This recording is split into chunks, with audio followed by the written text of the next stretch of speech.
Multiple Iranian protests through major cities, all courageously turning streets to battlefields. The crowd contains youth and families saying death to expenses. Shots have been fired by plainclothes agents in Shiraz and Isfahan. Young protesters fight back and say, "At least we have our fists." The mullahs have to go, that is one certain cry by everybody today. The People's Force looks very strong and stable. By watching videos of the past 3 days, words like smoke and stone remain on your mind. The protesters are outnumbered, but they chant, "We will get our Iran back." They're restless and arrange to meet again later on social media. Different warning messages come across on social media, such as if you spot any plainclothes agent wanting to arrest you, start screaming, start calling them disloyal, and they will fear you. One video showed an anti-riot vehicle splashing hot water on people in Isfahan. Women are brave and confront security agents, telling them, "We've had enough." Young street fighters in Karaj set a police motorbike on fire that tried to hurt protesters. Some mainstream media described cities in Iran as war zones. The AP titled its article as "Multiple Protests in Iran over Currency Drop, Economic Woes." The city of Shapour Jadid still stands on the third day of public strikes.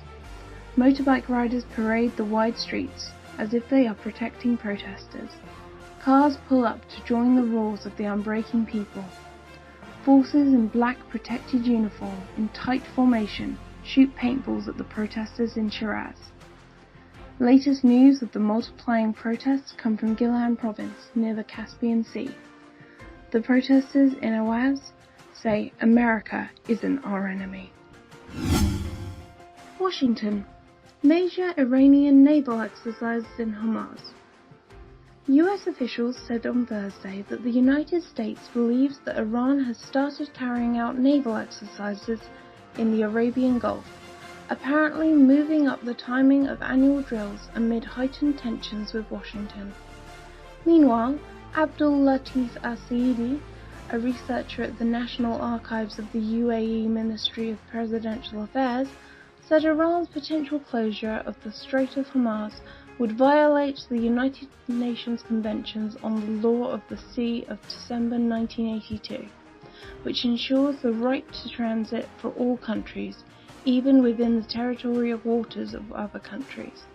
He explained that Iran cannot close the strait because its ports are located inside the basin of the Arabian Gulf and not outside. Therefore, taking this step will harm the country and could destroy the Iranian regime, he said. Iran. Environmentalists face arbitrary detention. Iranian authorities should immediately release 8 environmental activists detained for 6 months unless they can immediately charge them with recognizable crimes and produce evidence to justify their continued detention, Human Rights Watch said today.